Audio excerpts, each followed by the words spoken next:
Buenas, aquí estamos en otro capítulo más, tratando temas fuertes, pero a la ligera, y aquí con un invitado especial, Luis Serrano, fundador de un gran proyecto bien interesante llamado Clubhouse. ¿Cómo Cuéntame, estás, Miguel. Luis? Todo bien, gracias a ¿Todo, Dios. todo bien por aquí? Antes de empezar, platicábamos sobre lo que se trataba su proyecto Clubhouse, y es una idea bien interesante. ¿Tú quieres poder comentarla por aquí, aprovechando que estamos? Sí, claro. En Clubhouse nosotros somos una agencia. Realmente trabajamos como agencia de publicidad, pero tenemos nuestro departamento principal que se encarga de ayudar a creadores de contenido y a personas que tienen audiencias, o sea, famosos en general, a poder capitalizar esa audiencia. O sea, por ejemplo, en estos días se hizo muy popular la noticia de que un youtuber estadounidense sacó una marca de hamburgers y que eso fue viral y se llenó y fue un éxito, pero ese tipo de personas, si bien tienen una audiencia, no tienen el tiempo para poder operar ese tipo de negocios. Eso es lo que nosotros hacemos. Nosotros ayudamos a estas personas a que puedan capitalizar su audiencia sacando productos, sacando ropa, sacando negocios, etcétera, etcétera, etcétera. Como ya ven, tiene un gran proyecto bien interesante porque abarca el tema de la influencer, que es algo que está ahora mismo bien viral, todo ello, y toca eso de las marcas. Aquí incluso en República Dominicana creo que no se ve tanto eso, de que influencers como que comiencen a emprender en esa parte, y qué bueno que ya hay una empresa aquí que se encargue de eso, porque es bien importante todo eso, o sea, es bien chulo. Me recuerda a lo que hizo Luisito Comunica con su empresa fast food de comida, Exactamente. que está en Exactamente. varios Sí, sí. países ya. Sí, Ujú. sí, tú diste el clavo. Aquí en República Dominicana no se suele hacer, o por lo menos nadie ha intentado hacerlo. Lo más parecido es lo que vemos recientemente con un empresario de los medios de comunicación que sacó una marca de cerveza y otros tantos negocios, Mm. pero no se ha vuelto algo común. O sea, aquí por lo general el influencer consigue beneficios vendiendo publicidad y poniendo publicidad en sus plataformas, pero no tiene esas otras líneas de ingreso.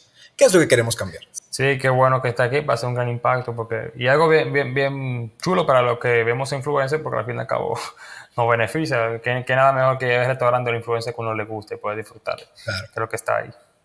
claro, Y totalmente. bueno, ya yendo, tratando uno de los temas que más que nada abarcamos en la ligera, que tiene que ver con economía y política, vamos con lo primero que mencionaba. Qué te motivó a ti incursionar en la economía? Bueno, a mí siempre que me preguntan, yo le digo a la gente que yo estudié economía por necesidad. Yo me encontré una situación cuando yo era bastante más joven en la que mi papá ya no estaba, ya él había fallecido, él tuvo un periodo de enfermedad y falleció. Y yo me encontré, siendo muy joven, con la responsabilidad de tener que administrar, o sea, de tener que cargarme los negocios de la familia. Y durante mucho tiempo, por desconocimiento, por no saber qué hacer, no hice nada, o sea, y duré mucho tiempo básicamente encargándome, o encargándome no, sino viviendo de lo que mi papá había dejado, o sea, como que manteniendo lo que él había hecho. Y ya después, cuando me tocó tomar la decisión por hacer una carrera universitaria, originalmente yo no quería hacer ninguna, pero dije, ¿cuál me puede ayudar a mí a poder salir adelante en esta situación en la que me encuentro? Y dije, la economía es la mejor opción. Y entré. Al principio no me gustaba, no sabía que me iba a gustar, pero me acabó encantando. Y me doy cuenta porque siempre te veo activo con tratando un tema económico en tu Twitter, veo que interactúas con tu público y trata diversos temas, que por ejemplo trataste en estos días el de la bolsa de valores, trataste un tema muy interesante que aquí lo vamos a tratar, que es el anticipo.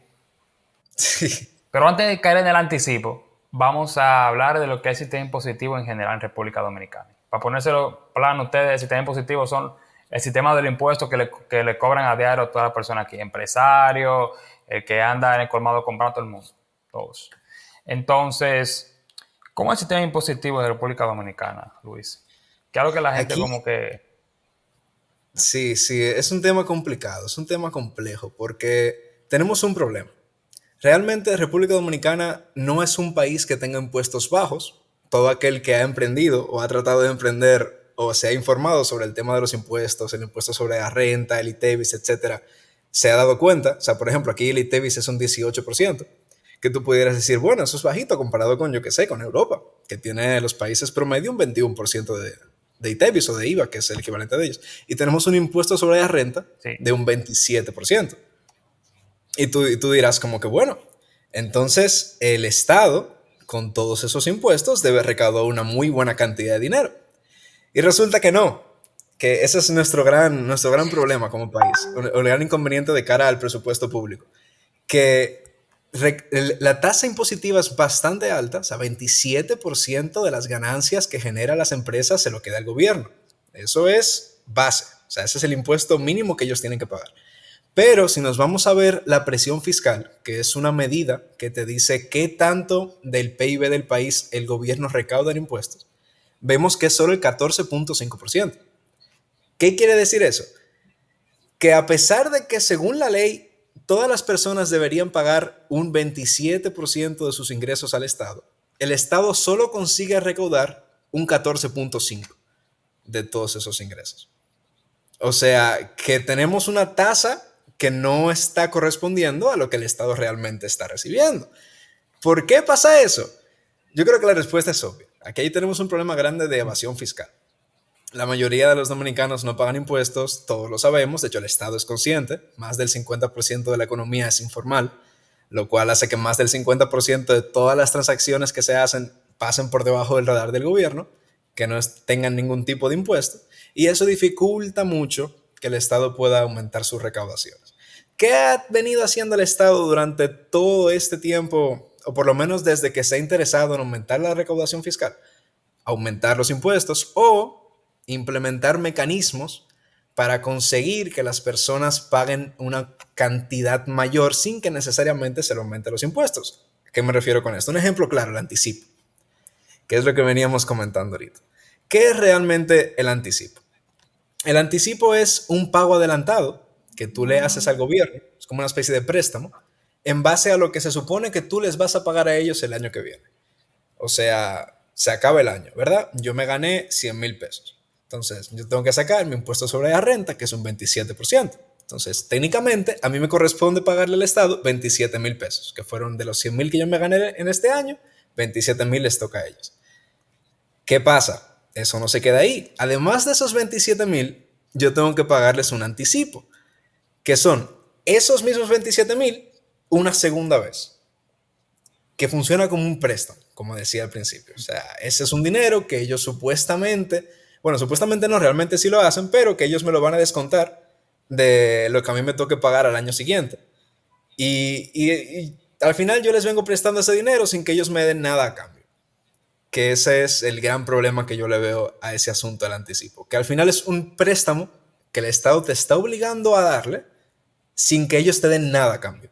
O sea, es por ley. El Estado dice, usted me tiene que prestar a mí el doble de lo que usted le toca pagar como impuesto sobre la renta, y yo el año que viene, usted se lo puede descontar si usted así lo considera, pero yo no le voy a pagar ninguna tasa de interés, olvídese de eso. O sea, es un préstamo gratis que usted me tiene que dar, y si no me da, pues le mando a la dirección de impuestos para su casa y le embargo lo que le tenga que embargar.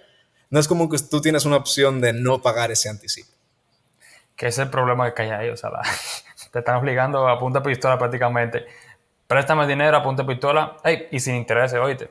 O sea, Claro. préstamelo atento a, Totalmente. ni siquiera atento a tu ganancia, porque el anticipo se calcula en base al impuesto sobre la renta del año anterior, ¿verdad? Así es, o sea, tú vienes pagando de anticipo la misma cantidad que pagaste de impuestos el año, o sea, en el año anterior, correcto. O sea, que si por las empresas, bueno, en pandemia se exoneró, pero Correcto. durante un tiempo después sí se habilitó otra vez. Y empresas que el año anterior le pudo haber ido excelente, porque obviamente estaban ante un tiempo 2019 sin pandemia ni nada, donde pudo haberle ido bien. Luego en 2020, con el coronavirus, donde estaba yendo pésimo, estaban dando aquí cobrando ese anticipo. Y eso es algo que se vive dando aquí en República Dominicana. Y a los mismos emprendedores le hace mucho daño, porque un emprendedor, o sea, un negocio para poder establecerse bien puede durar hasta 2 años, hasta más aquí. Claro. Eso es algo grave. Entonces, ¿qué Precisamente, hacemos con el anticipo? precisamente, claro, claro. Precisamente a los emprendedores es a quienes más les afecta este asunto del anticipo, porque que tú comenzando un negocio, tú tengas que pagarle al gobierno un 54% de tus ganancias, o sea, el 27% que te toca pagar este año, más la misma cantidad, bajo concepto de un préstamo que tú le estás haciendo para tú descontarte el año que viene. O sea, ya el crecimiento de ese negocio que tú empezaste, o sea, la inversión que tú vas a poder hacer para seguir creciendo, seguir comprando tal vez más mercancía para poder seguir vendiendo, comprarte un pequeño local para expandirte, ya todo eso se frustró. Porque el 54% de tus ganancias terminan estando en las arcas del Estado. Entonces, ¿qué se puede hacer para solucionar este problema? Lo ideal, y es lo que se viene debatiendo en la palestra pública, es eliminarlo, el anticipo. Es lo que se viene debatiendo, llevamos años hablando sobre que el anticipo debería quitarse, se viene comentando, muchas personas con muchos argumentos a favor, muchas personas con muchos argumentos en contra. El principal argumento en contra es que ya la forma en la que las finanzas públicas están estructuradas, la forma en la que el gobierno consigue dinero, ya cuenta con ese anticipo. O sea, ya es algo natural, ya es algo con el cual el gobierno hace cálculos, pronósticos, mira, o sea, forma parte de sus ingresos. Y ellos lo tienen así calculado, y el hecho de nosotros quitarle ese ingreso al gobierno haría que ellos de cierta forma se descuadraran, porque gran parte de sus ingresos desaparecería. Por el otro lado, quienes están a favor de que se quite el anticipo dicen todos los argumentos que venimos comentando. O sea, al final eso sería una ayuda para las pequeñas empresas, que no hace ningún sentido que tú le prestes dinero gratis al gobierno, porque al final es eso, es dinero gratis que tú le estás prestando sin que ellos te den nada a cambio, más que la promesa de que te lo puedes descontar el año siguiente, sin saber si realmente el año siguiente te va a salir rentable descontarte ese dinero. Y una serie de cuestiones. ¿Qué es lo que nosotros proponemos? Que es lo que venimos comentando ya hace algunas semanas. Dado que el anticipo es un préstamo, ¿verdad? O sea, ya establecimos que es un préstamo obligatorio que tú le vienes haciendo al gobierno. Vamos a hacer que realmente sea un préstamo. Vamos a aplicar una tasa de interés. Vamos a aplicar una tasa de interés y vamos a hacer que sea opcional. Vamos a convertir el anticipo en una herramienta que pueda ayudar tanto a los emprendedores como a las grandes empresas. ¿Y cómo esto se puede convertir en una herramienta? Bien simple. Aplicamos una tasa de interés, que es lo que mencionamos. Usted tiene la posibilidad de, si a usted le fue excelente este año y a usted le sobra muchísimo dinero y usted cree que le conviene, usted le puede prestar al gobierno la misma cantidad que usted pagó de impuestos. O sea, usted paga sus impuestos y además los vuelve a pagar en concepto de anticipo. El año siguiente, usted no únicamente se va a poder descontar lo que pagó, sino que además a ese monto que pagaste se le va a aplicar un interés. O sea, que si tal vez si tú pagaste 100,000 pesos, se aplica una tasa del 6%, y el año que viene, de esos 100,000 pesos que tú pagaste, te vas a poder descontar 106,000. Entonces, técnicamente tienes un 6% de ganancia. Eso ya sería un préstamo normal, el préstamo al que todos estamos acostumbrados, en el que tú prestas dinero y te pagan una tasa de interés. El gobierno no te pagaría la tasa de interés, pero te la aplicaría al descuento.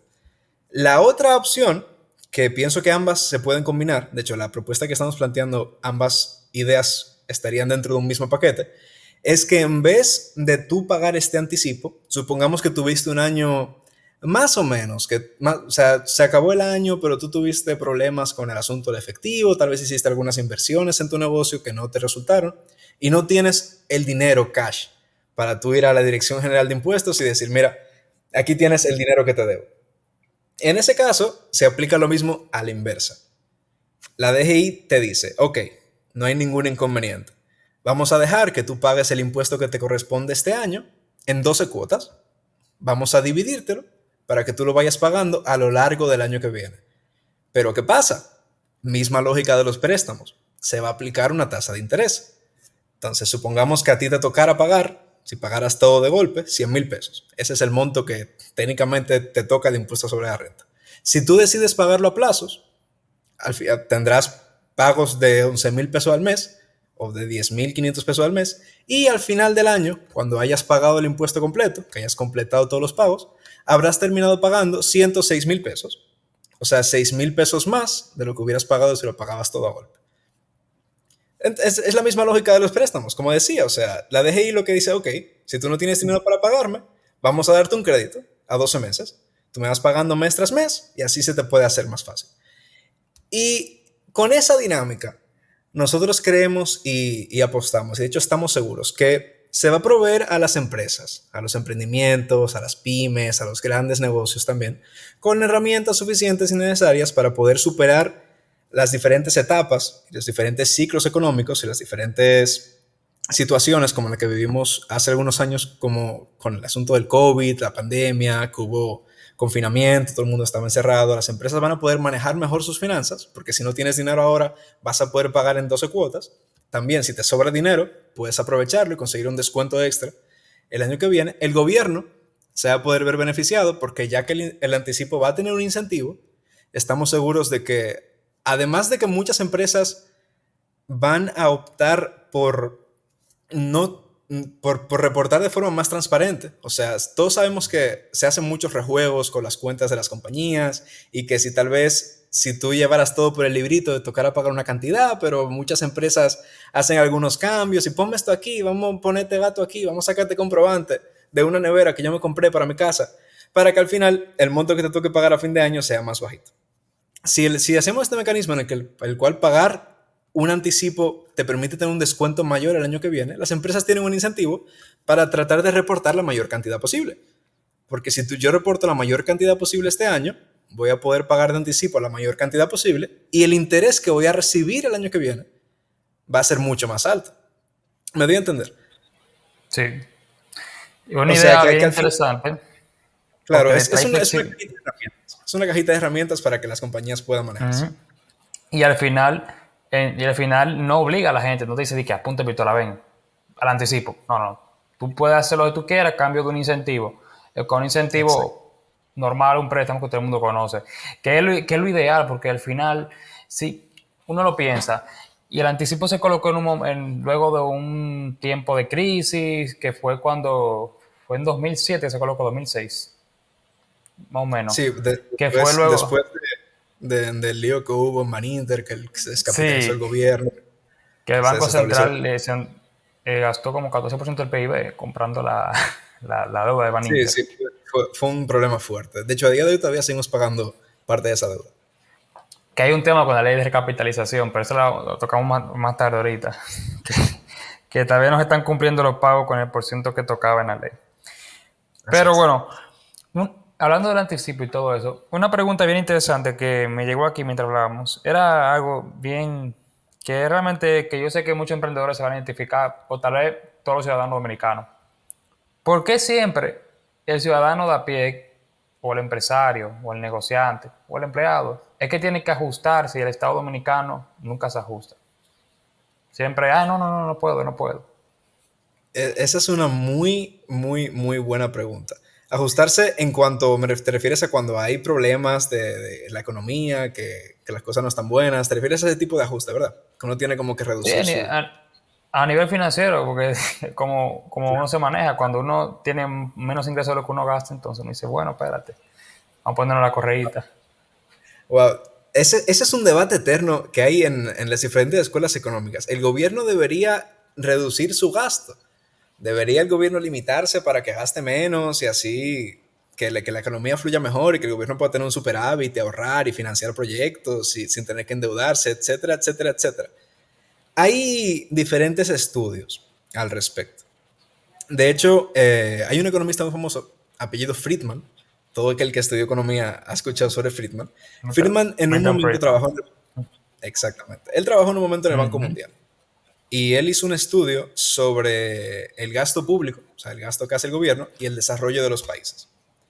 Nuestro país es un país en vías de desarrollo, ¿verdad? O sea, todos sabemos que no somos el primer mundo, tenemos muchas deficiencias, hay mucho camino que nos falta por recorrer y hay muchas cosas que tenemos que superar.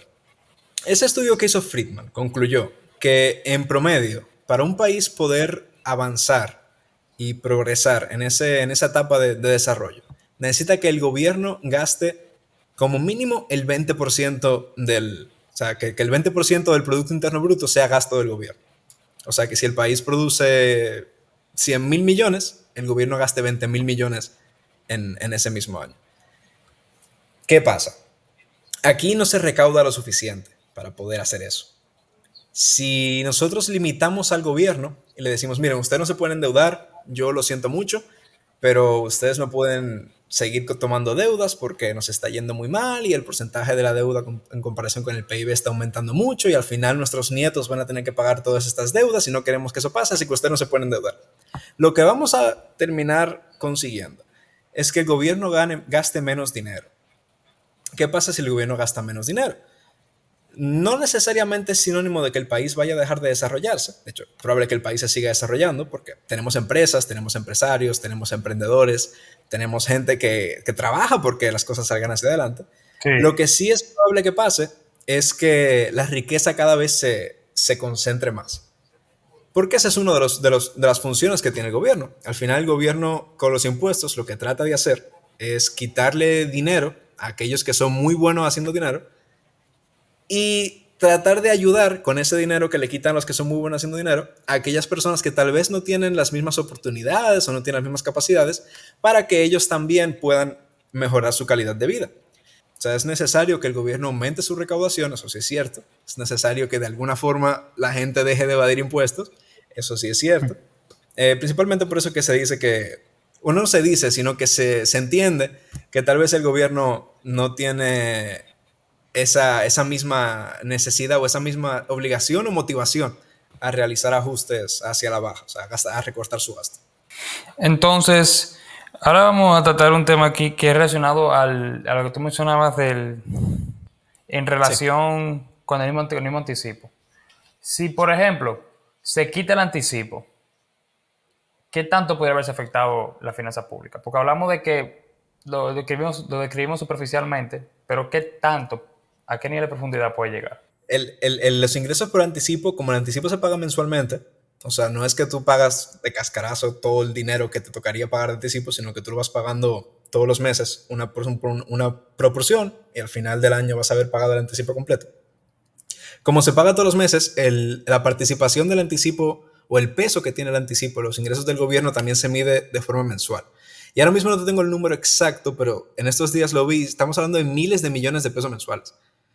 O sea, si nosotros mañana vamos al gobierno y le decimos, mira, ustedes ya no pueden cobrar más anticipo porque aquí ninguno lo vamos a pagar, estaríamos haciendo que el gobierno dejara de percibir miles de millones de pesos mensuales.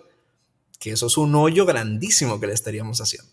O sea, ya gran parte de los proyectos no podrían operar, gran parte del gasto corriente del gobierno, que es el gasto que no son inversiones en infraestructuras, ni carreteras, ni nada, sino lo que el gobierno gasta para seguir operando, dígase salarios, dígase transporte y todo lo demás se tendría que recortar. Probablemente, como te mencionaba, eso se podría traducir en una reducción en la cantidad de empleos públicos también. O sea, si de repente mañana tú tienes una compañía y tú le dices a la compañía, mira, te van a dejar de entrar miles de millones de pesos mensuales, lo primero que va a hacer esa empresa probablemente sea recortar personal. Ahora, ahora que tú mencionas gasto corriente, a nivel de gasto corriente, porque entendemos que gasto capital es el tema de infraestructura, cosas que son inversiones que han tenido su impacto, otras que han tenido sus líos ahí a nivel de corrupción.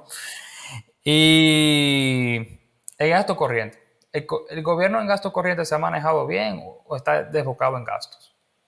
Ese es un tema también de debate. Hay muchas personas que dicen que sí, que al final el gobierno no ha realizado grandes aumentos en su gasto corriente. Hay otras que dicen todo lo contrario, que el gobierno se ha desbocado y que su gasto corriente está desatado, sobre todo en ciertas partidas específicas. Por ejemplo, ha estado generando mucho ruido en las redes sociales últimamente el gasto del gobierno en publicidad. Precisamente ahora en tiempos de campaña, que todos sabemos que vienen elecciones y demás, pues la gente ha puesto un ojo en el gasto que el gobierno ha hecho en publicidad y se han dado cuenta de que aparentemente las cantidades han aumentado considerablemente. Después de ahí, yo no me atrevería a decir que ha habido un desmadre con el gasto corriente del Estado. O sea, es más o menos cifras a las que estamos acostumbrados, a las que el gobierno nos suele acostumbrar. Cualquier gobierno dominicano que ha pasado en el último siglo, más o menos ha manejado las mismas cifras. Así que no ha sido nada descontrolado. Si bien es cierto que este gobierno no ha empezado tantas obras de infraestructura como tal vez gobiernos anteriores, eso se debe a que durante la pandemia, que esto sí es comparable y analizable, durante el tiempo del COVID, programas como FASE, que ayudaban a las empresas a pagar los salarios de los empleados y demás, el gasto corriente aumentó, porque eso es importante hacerlo notar. Los programas como FASE y demás es que dan ayudas a las personas, son parte del gasto corriente, porque ahí el gobierno no está construyendo una carretera, no está haciendo un edificio, no está haciendo nada de eso, sino que está literalmente gastando dinero en cosas que no son activos para que después él se va a quedar. Entonces, como el gobierno se vio en esta situación en la que todos estamos metidos en nuestras casas y tuvimos que dejar de trabajar y entonces las empresas estaban dejando de percibir ingresos y se encontraban frente a la situación de tener que despedir Menos Netflix. Menos Netflix. No, menos Netflix estuvo excelente durante la pandemia. Lo que son Netflix, Facebook, Twitter, Instagram, bollantes, relucientes. Disney Plus también. TikTok ahí fue que tiró al pico, TikTok. No, si TikTok prácticamente apareció en la pandemia, o sea, eso fue una Yo locura. hubiera querido comprar acciones de TikTok antes de la pandemia. Todos, yo creo que todos. Pero sí, como todos estamos en nuestras casas, como todos estamos en nuestras casas y el gobierno quería evitar precisamente que las empresas despidieran de forma masiva, implementó programas como FASE, en los que literalmente el gobierno decidió cargar con parte del gasto de las empresas en salarios y eso aumentó el gasto corriente. Entonces, al uno ver el análisis de los últimos 3 años de gobierno, comparados con tal vez con los 3 años anteriores, está ese espacio durante la pandemia en la que el gasto corriente fue extremadamente alto. Pero fue precisamente por esa ayuda, que yo estoy convencido que si el gobierno no hubiera dado esa ayuda, la crítica social y la presión social hubiera sido todavía mayor a la que se puede generar tal vez porque el gasto corriente se haya visto aumentado.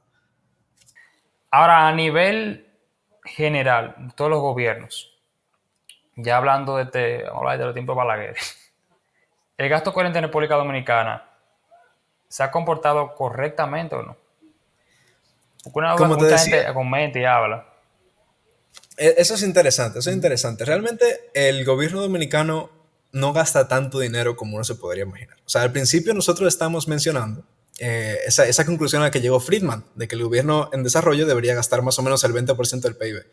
Aquí rara vez alcanzamos esa cifra. O sea, ha habido años que sí hemos llegado a ese 20%, pero por lo general nos encontramos ligeramente por debajo.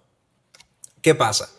También, a pesar de los casos de corrupción que han habido, el gobierno dominicano no ha tenido problemas como tal vez han habido en la India. O sea, en la India los casos de corrupción han llegado a miles de millones de dólares, han sido desfalcos grandes. Gracias a Dios, después del problema de Baninter, aquí no hemos tenido un problema que se haya desaparecido el 30% del PIB del país. Entonces, con todo y cometer fallos, porque eso es lo que hacen los gobiernos al final, los gobiernos cometen fallos y hacen errores y fallan y fallan y fallan. El gobierno dominicano durante este último siglo se ha sabido manejar bastante bien. O sea, no podemos negar que durante los últimos 30 años hemos sido el país de la región que más ha crecido. Eso es innegable. Y eso se viene a demostrar precisamente en estos tiempos de dificultad. O sea, en estos días salía la noticia. Somos un país que es más de 100 veces más pequeño que Brasil. Y estamos recibiendo el doble de turistas.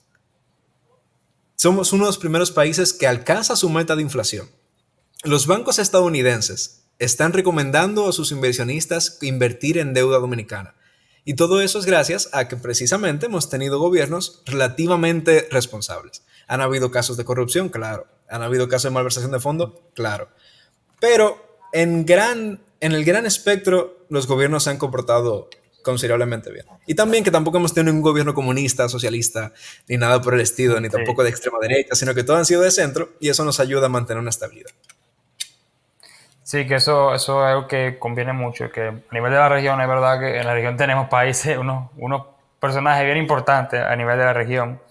Claro. En el Caribe, en Sudamérica, tenemos, ahí hay mucho material ahí. Y la Ujú. República Dominicana se ha mantenido más estable comparado con ellos, porque han tenido gobiernos que se han mantenido en la misma línea similar y que no han llevado ese nivel de expropiese, Exactamente, exactamente. que es muy bueno. Y hablando con el mismo tema, ya creo que la última pregunta en relación al sistema impositivo es la siguiente. Hay personas que para recordar más han sugerido lo siguiente, que es los impuestos planos, es decir, por ejemplo, el impuesto de renta sobre la persona física, que se coloque, digamos, un 15% a toda la persona física, a la empresa, por ejemplo, también un 20, 15, y que se bajen en general y que se eliminen varios impuestos, con el objetivo de también fomentar que ese sector informal se incorpore a la formalización. ¿Qué te opinas de eso? Mira, es innegable que la mejor forma para tú evitar la evasión es simplificarle las cosas a la gente. Es fácil y es tentador tú exprimir a quienes están pagando impuestos, subiéndole la tasa, pero se ha demostrado a través de diferentes experimentos que se han hecho en diferentes países que la mejor forma de tú incluir a la mayor parte de la población es bajar la tasa impositiva. Entonces, propuestas como esa de tener un impuesto plano, de eliminar algunos impuestos, de en general hacer un sistema mucho más simple, quitar mecanismos como el anticipo, cosas que un emprendedor pueda estar claro de cuántos son los impuestos que voy a tener que pagar sin tener que necesariamente gastar dinero en un especialista en finanzas o en contabilidad o en temas impositivos, sino que tú mismo puedas, que sea un sistema simple, que tú puedas ver y puedas sacar tus propios cálculos, como hacen muchas personas, por ejemplo, en los Estados Unidos, que sacan sus propios cálculos y sus propias declaraciones, y que sea un sistema económico, que no sea un sistema extremadamente caro o con una tasa demasiado alta, sino que sea un sistema con una tasa razonable, que la gente diga, ok, esto sí ya me hace sentido. Porque al final, el asunto de ser formal o no ser formal tiene sus beneficios. O sea, si tú eres formal, puedes venderle al gobierno, tienes una serie de garantías que te da el Estado. Si tú tienes algún problema con algún negocio que hiciste, siempre puedes acudir a la ley y decir, mira, mi empresa con RNC tal hizo tal negocio con tal empresa que tiene este otro RNC y no me pagaron. Y tú puedes meterle una demanda y tienes una serie de garantías. Ahora, ¿qué tanto la gente está dispuesta a pagar por esas garantías? Ese es el tema que el Estado debe analizar. Entonces, si ya con la tasa que tenemos ahora, la mayoría del país dice, eso está demasiado caro para mí, la idea más lógica es buscar una tasa más bajita, buscar un sistema más sencillo, en el cual la sociedad diga, ok, ahora sí ya me hace sentido. Ahora sí ya yo estoy dispuesta a pagar esa tasa de impuestos a cambio de que tú me des todas las garantías que me ofreces. Eso es algo que incluso yo mismo lo he llegado a tratar así con personas. Y le doy el ejemplo de una suscripción de Netflix. Cuando Netflix dijo que iba a subir el precio, la gente que hizo, bueno, vamos a dejar de usar Netflix, vamos a irnos para HBO, para Disney. Y si Netflix mañana viene y dice que lo baja, todo el mundo vuelve a Netflix otra vez. La gente, mira, Netflix otra vez, sí. Y da igual aquí, y al fin y al cabo, si la gente no te quiere pagar porque entiende que está muy caro y no se siente beneficiada, mal, el tema del anticipo, que bueno, es otro tema aparte, lo tratamos. Las personas obviamente no van a estar dispuestas a eso. Y el 55% de la población dominicana lo tiene plasmado, que es el sector informal. Claro, Y claro, qué total. bueno que y me gusta tratarlo aquí porque muchas personas se quejan mucho de ese tema y no se sienten representados. Yo mismo incluso, cuando comencé a emprender, recuerdo que yo, cuando vi ese tema de aquí, yo decía, ¿qué es esto? ¿Qué es esto? Y fue que yo incursioné mucho en temas de economía y política y todo, porque me quedé como que, wow, ¿qué está pasando aquí? Y muchas personas de mi edad le pasa, personas hasta más adultas le pasa, y de verdad, qué bueno que es un tema que se esté tratando ahora. Que yo siento que antes creo yo que lo que es de 2010 a 2018, ahí no se trataba ese tema. Hablar de eso era un tabú prácticamente. Y en el Sí, Congreso para mí que es un tabú tratarlo. En el claro, Congreso, porque en claro, el no, Congreso... totalmente, totalmente, totalmente, Y porque al eso es algo final, que la gente le da impotencia. claro, ¿no? Y al final es lo que mencionábamos, o sea, siempre va a ser más fácil tú subir las tasas de los impuestos. De hecho, aquí mismo en el país, hace 20 años, o sea, hace 25 años, o sea, las tasas impositivas eran muy bajitas. ¿Qué pasa? Que entonces no teníamos el nivel de institucionalidad que tenemos ahora. Llegó la institucionalidad, las instituciones públicas se fortalecieron y entonces en vez de aprovechar ese fortalecimiento para expandir la base impositiva, o sea, la cantidad de personas que pagan impuestos, se aprovechó para subir la tasa impositiva. O sea, que a las pocas personas que pagaban impuestos, ponerlos a pagar más. Y es momento de que tiremos para atrás, digamos, ok, ¿qué podemos hacer para que podamos aumentar las recaudaciones y que más personas entren a esta base impositiva? O sea, que sean más las personas que pagan impuestos y reduzcamos la cantidad de personas que evaden impuestos. Sí, bueno, tú mencionas la reforma del 92, creo que fue, Sí, correcto. en el gobierno de Balaguer, que fue la reforma fiscal que es un cambio aquí grandísimo, que bajaron impuestos, la renta estaba en un 40 y pico por ciento, creo yo. Una Sí. cantidad que uno se la imagina ahora y uno dice, qué locura, si el sector informal era un 55, ahí era un 99. Sí, sí, una locura, y, una locura. y ahí están los números. Durante ese tiempo hacia acá hubo un desarrollo grande que está plasmado en los números, estadística y todo. ¿Y por qué no imitar lo que ya se hizo? Está la evidencia. O sea, ya se hizo, funcionó. Vemos que lo de ahora no funcionó. Bueno, vamos a seguir con lo que funcionó de verdad y no repitamos esa misma estrategia que se siguen haciendo, esas recetas que no funcionan. ¿Qué pasa a nivel de Claro. América Latina? En América Latina le gusta usar la misma receta aunque no funcionen. Pasa en Argentina, Venezuela, pasó en Ecuador en su momento, Sí. está pasando en Chile ahora, aunque en Chile, en Ujú. Chile la población salió temprano a protestar y el voto en la democracia de la misma población ha hecho saber su opinión. Y aquí en República Dominicana, por suerte no ha sido tan radical como en otros países, donde le han pegado impuestos grandísimos a la empresa, pero ya las personas se sienten hasta aquí. Y a uno Sí, le da hasta un totalmente. poco a veces de tristeza ver que con fines de aumentar recaudación, pero obviamente vestido de algo más bonito, meten leyes polémicas como lo que es la facturación electrónica, que vamos a tratar ese tema ahora. Que la facturación electrónica, ¿con qué se come eso? Porque la gente, los colmaderos cuando le hablan de eso, o están perdidos o ya dicen, bueno, yo voy a quebrar. Bye bye. Claro, ¿Qué claro, está claro. pasando? Eso es un intento de la DGI de precisamente tratar de reducir la evasión. O sea, es un sistema en el que en el momento en el que se factura una compra, automáticamente se genera un comprobante y no hay forma de tú poder hacer rejuegos y vender por afuera porque ya usted vendió, usted quedó registrado y electrónicamente se generó ese comprobante. Como te digo, de nada nos sirve tratar de meter a personas en un sistema muy cerrado porque van a buscar la forma de salirse, porque no se sienten cómodas. Lo que tenemos que buscar es la forma de hacer que ellos se sientan cómodos, que ellos entren voluntariamente, para que así al final todos salgamos ganando, porque el Estado es el mayor consumidor de la economía. El Estado es, aquí en República Dominicana, quien más dinero gasta. O sea, no hay empresa que te vaya a comprar más de lo que te puede comprar el Estado. Y el hecho de que ese comprador, ese consumidor te diga, yo solo te compro si tú tienes un RNC, debería ser un incentivo lo suficientemente grande. ¿Qué pasa? Las personas perciben que es demasiado caro tu ser formal. Entonces, cuando tengamos una mayor cantidad de personas y de empresas formalizadas que puedan venderle al Estado, entonces vamos a primero el Estado poder comprar más barato, porque va a haber más competencia. Van a haber más Sí. personas ofertando, las licitaciones van a ser mucho más competitivas y el Estado poder comprar más barato. O sea, ese tema que mencionamos al principio, el gasto público, probablemente se reduzca considerablemente. El Estado puede hacer muchas más cosas con menos dinero. Segundo, muchas más personas van a poder hacer negocios con el gobierno. O sea, este gran consumidor que mencionábamos va a poder repartir su dinero sin tener que hacer uso de ningún programa social, ningún supérate, ningún bono familiar, ninguna canasta navideña, sino que a través de que las personas les ofrezcan servicios, va a poder repartir ese dinero de una forma mucho más extensa de la que lo puede hacer ahora mismo, porque ahora mismo las empresas que licitan son todas las mismas, porque es muy pequeña la base de personas, de empresas que están formalizadas y de empresas que están registradas como proveedoras del Estado. Entonces, por ese punto, todo va a mejorar. Y por eso es que es importante. Por eso es importante, más que implementar una facturación electrónica, que si bien es un avance, tratar de que las personas se sientan cómodas primero con el sistema.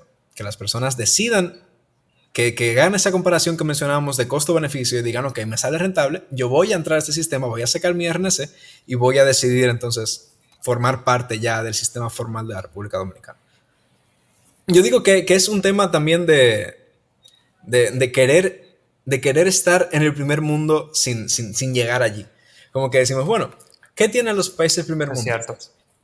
¿Qué tienen los países? ¿Tienen facturación electrónica? Ok, vamos a poner facturación electrónica. ¿Qué más tienen? Ah, tienen un impuesto sobre la renta muy alto. Vamos a poner nosotros también un impuesto sobre la renta muy alto. Lo que no queremos entender es que esos son países que en su momento, cuando estaban en nuestra situación, cuando tenían nuestro tamaño, implementaban otro tipo de políticas. Si queremos llegar a ser como ellos, la idea no es hacer lo que ellos están haciendo. La idea es hacer lo que ellos hicieron. Es mirar hacia su historia, la historia de ellos y decir, ok, cuando este país tenía los mismos problemas que yo tenía, ¿cómo ellos lo solucionaron? No tratar de implementar cosas que se hacen en Suiza, porque lamentablemente la realidad de Suiza hoy en día es muy diferente a nuestra realidad actual. Y incluso muchos de esos países permiten a la economía moverse mucho más fácil que aquí. O sea, que ahí no limitan, no sé por qué. Claro, claro. Que es lo lamentable, es lo lamentable. O sea, hay gente que, no sé, si hay gente que cree que está por un decreto aquí, ya todo el mundo tiene computadora. Cuando Claro, uno incluso claro. para importar una computadora sale caro aquí. Cuando esa compra pasa en $200, hay que correr, porque ya ahí se Uh pone -huh. todo más caro. Impuestos selectivos, de todo. Creo que de la computadora se la quitaron, pero te queda el ITEVI con 18% y cuando la computadora pasa $1,000, son muchísimos precios. Y con los Sí, celulares sí, ni te total. voy a decir que le cobran el selectivo. Y son de las cosas que uno se pregunta, ¿por qué, por qué pasa aquí, verdad? Por qué la gente lo hace si al final no funciona? Tenemos 20 años siguiendo ese tipo de políticas y no funciona.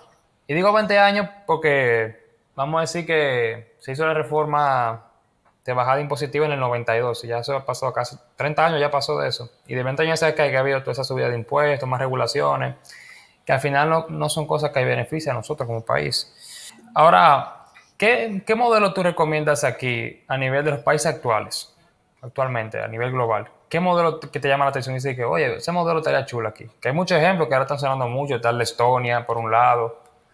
Por otro lado, Sí, incluso hay personas que les gusta mucho modelos motoritarios, tipo Singapur. sí. ¿Qué modelo a ti te gusta personalmente? A ti como Luis Serrano ya. Aquí en República Dominicana pienso que tenemos que hacer un híbrido entre diferentes modelos, porque nuestra cultura es muy particular y tenemos el inconveniente de que las culturas que se parecen a la nuestra no han llegado al grado de desarrollo que tal vez nos gustaría llegar a nosotros. Entonces, si queremos salir de Latinoamérica. ese, exactamente, si queremos salir de ese ciclo, de ese bucle, de que todos estamos mal y todos nos copiamos los unos a los otros, como que, hicieron tal cosa en Uruguay, vamos a hacer nosotros también. Sí, pero ¿realmente tú quieres ser como Uruguay? ¿O tú te gustaría estar más allá de ahí? Y si queremos estar más allá de ahí, nos toca a nosotros tomar la delantera, nos toca a nosotros ser los pioneros, nos toca a nosotros ser el caso de estudio, que sean otros los países que digan, wow, yo quiero implementar el sistema de República Dominicana, porque mira qué bien les fue. Hace 20 años en República Dominicana solo había turismo y se exportaba cacao y guineo orgánico. Y ahora son un hub tecnológico y tienen muchísima innovación y miran esta industria que bien les ha ido. Eso es lo que pienso que deberíamos hacer. Tenemos personas muy capacitadas, tenemos personas muy inteligentes en este país, formadas en las mejores universidades del mundo, con personas que incluso han servido como asesores a instituciones internacionales como el Banco Mundial, como el Fondo Monetario, y tienen capacidad más que suficiente para innovar y crear nuevas políticas adaptadas a nuestra realidad y que puedan brindar resultados y servir como ejemplo para los demás países del mundo. Así que sí, pienso que la República Dominicana, lo ideal para nosotros es implementar esa parte creativa, es tratar de pensar qué no han hecho los países que están a nuestro alrededor y cómo podemos nosotros superar esas limitaciones que ellos no han logrado superar y salir hacia adelante. Eso es un buen mensaje que esto lo vamos a sacar en un clip. Ya se viene un clip ahí mismo. Ya.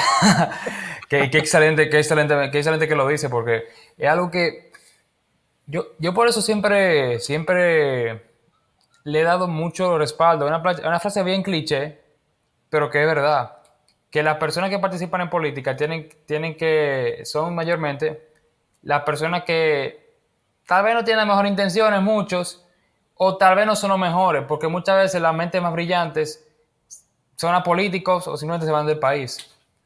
Y Así es un es la gran mejor. problema, por eso la juventud, todo el mundo tiene que involucrarse, aunque sea de mayor o menor medida, porque al fin y al cabo la única forma de uno mejorar el país es así. Si una empresa, todo el que está entrando a dirigirla es malo y los que son buenos dirigiendo no quieren entrar, la empresa va al fracaso. Se aplica para la República Dominicana también. Lamentablemente, es cierto. Muy lamentable. Y ahora vamos a tratar un temita que a muchos llama la atención aquí en República Dominicana, que es la bolsa de valores en República Dominicana. Vamos a dejar de lado el tema Sí, impositivo y el impuesto. Un tema que, imagínense, ojalá poder en esta llamada cambiar todo. Vamos a hablar de lo que hay aquí ahora, de la bolsa de valores.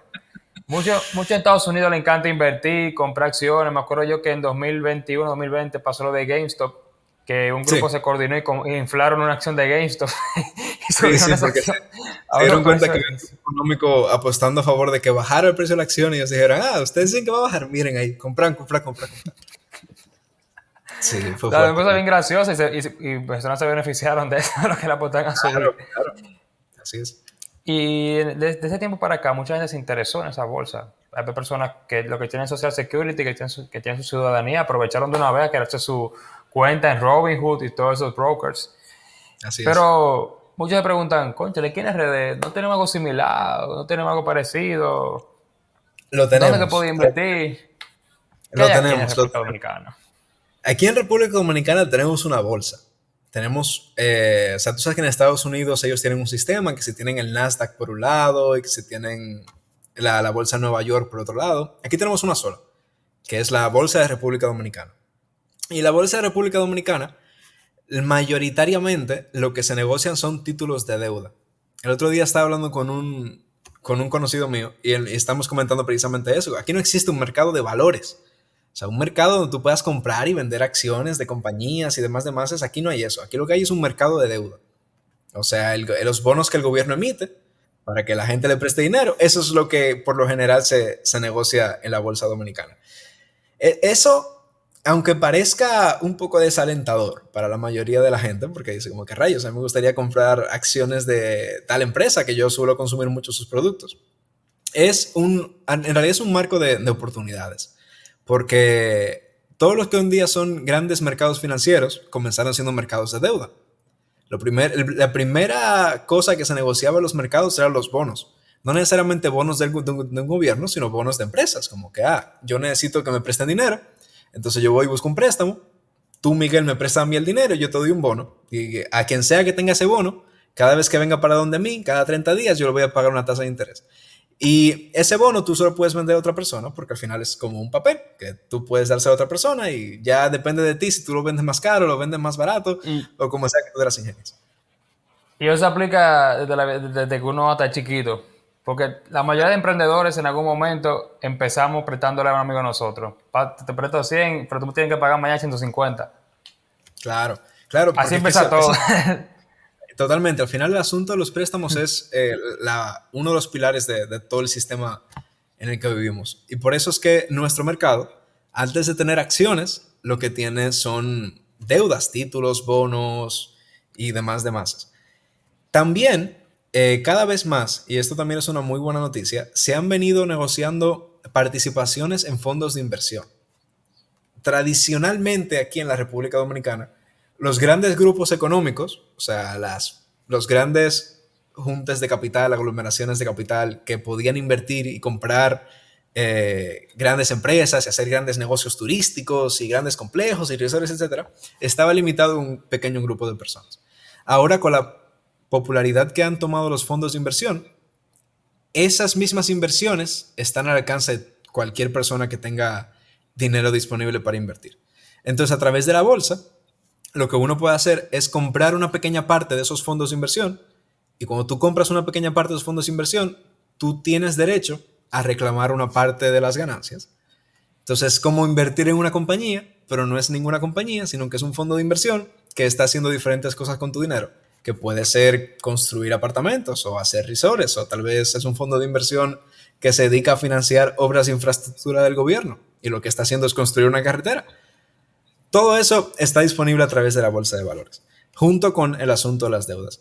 Y tenemos un caso en particular que es interesante porque es el único que tenemos hasta el momento, que son las acciones de Rica. Hoy en día tú puedes comprar acciones de Rica, la empresa que se dedica a comercializar leche, entre otras cosas, en la Bolsa de Valores Dominicana. ¿Qué pasa? No son acciones normales, o sea, no es como las acciones a las que la persona está acostumbrada, que tú compras una parte de una compañía y tú puedes votar y tomar decisiones. En Rica no funciona así. En Rica tú lo que compras es una parte de un fideicomiso y el fideicomiso es quien tiene las acciones.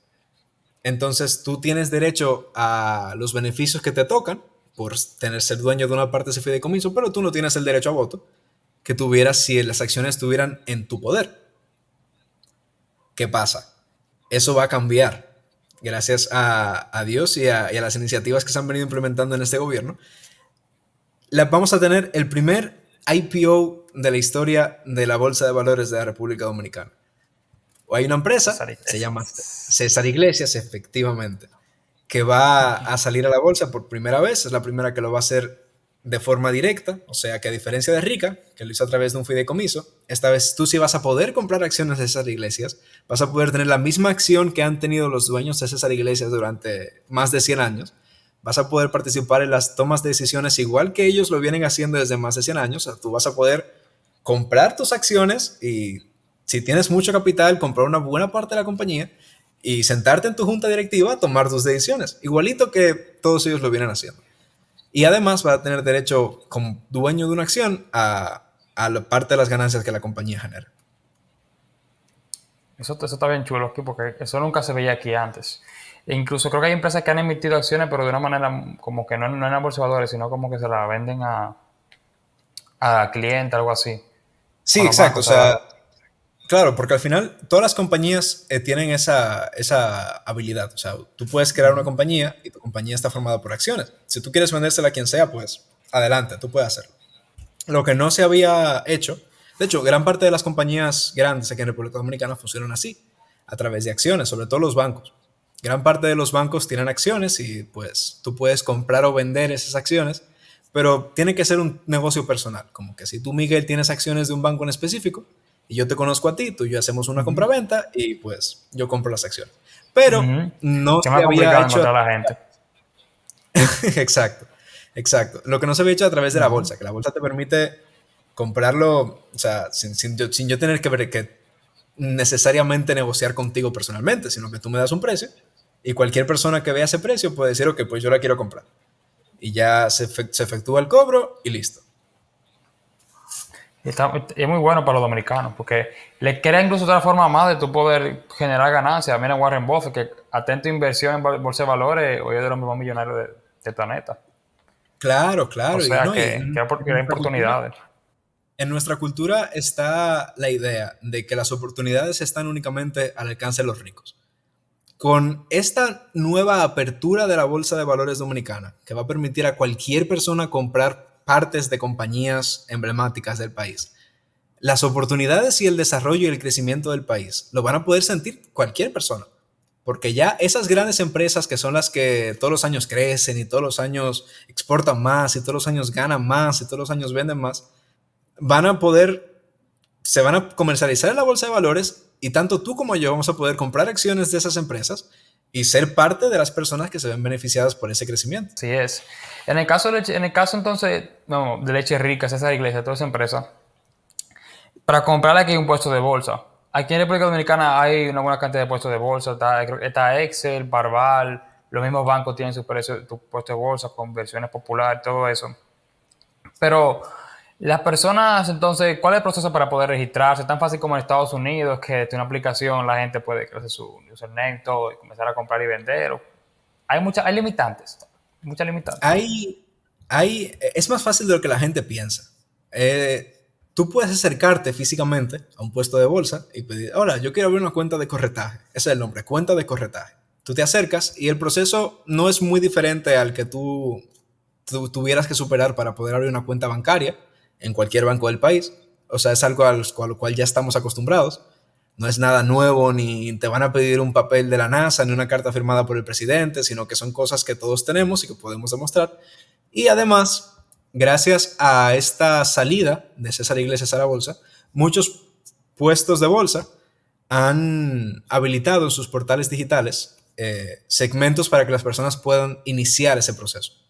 O sea, tú puedes entrar hoy en día, por ejemplo, a la página de BH de puesto de bolsa y comenzar el proceso de inscripción y de abrir tu cuenta de corretaje. Pones tus datos, llenas un formulario con algunas informaciones y ya después de ahí uno de sus agentes te contacta a ti para completar el resto del proceso y que puedas tener tu cuenta abierta y comenzar a operar en el mercado.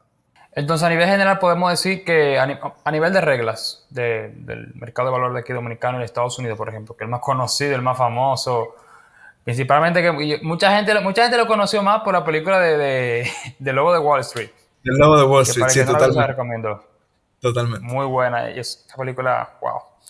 Y que en comparación entre esos dos, ¿hay más limitantes en el dominicano o realmente van igual a nivel de regla y eso? Eh, Aquí, con las nuevas modificaciones que se han hecho al reglamento precisamente de cara a la salida de César Iglesias, estamos igual que cualquier otro mercado financiero del mundo. O sea, aquí se obliga a todas las empresas que quieran salir a la bolsa, comenzando por César Iglesias, a que transparenten todas sus cuentas, a que todos sus estados financieros de los últimos años los presenten claritos, de una forma que estén disponibles para que cualquier persona los pueda revisar y pueda hacer su análisis antes de invertir en la compañía. Hay limitaciones en cuanto a las acciones que pueden hacer los dueños de la compañía, precisamente para evitar cosas como el inside trading, que es muy común en empresas estadounidenses, como que, bueno, yo soy primo del presidente de una compañía, entonces mi primo me dijo que la empresa va a hacer tal cosa, entonces yo aprovecho que tengo esa información que nadie más tiene, compro acciones en el mercado, porque sé que mi primo me dijo que van a subir, las acciones suben, yo las vendo y saco beneficio. Aquí tenemos regulaciones para evitar eso, igual que las hay en Estados Unidos. Y realmente es algo que desde la Superintendencia del Mercado de Valores, que es la organización o la entidad gubernamental que se encarga de regular los mercados financieros, la han venido trabajando muy bien. Y realmente no tenemos nada que envidiarle a cualquier otro mercado financiero. No, mira qué bien. Y que bueno, la gente que está viendo este video, de verdad, aprovechen y vayan a estos puestos de bolsa. Son bastante bien. Yo personalmente incluso me acuerdo que siendo hasta menor de edad fui a uno. Me atendieron, me recibieron y todo. Me trataron como si yo fuera un empresario. Literalmente yo me senté y dije, wow. Porque al fin y al cabo, oye, este mundo quiere que la gente participe en el mercado de acciones. Es lo mejor para nuestro país, lo mejor para las personas que invierten. Ese dinerito, todo el mundo es feliz cuando lo gana. Y Claro, aquí, por ejemplo, totalmente. se da esa misma dinámica, supongo, de que, por ejemplo, una acción sube y no puede venderla, como tipo Estados Unidos. Así es, así es. Ahora que Ujú. César Iglesias está disponible en la bolsa, bueno, de hecho, uno lo puede hacer con los bonos. Los bonos también suben y bajan de precio. Y si tú compraste un bono y después de que lo compraste subió de precio y tú entiendes que es un buen momento para venderlo, tú lo puedes poner a la venta y Ujú. seguro aparece un comprador y te ganas la diferencia.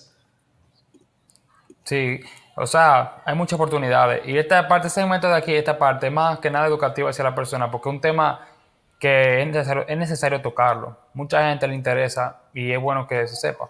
Y más que nada, teniendo aquí que tú has tratado el tema, lo vi ahí en Twitter y me gustó mucho haber abordado ese tema contigo aquí.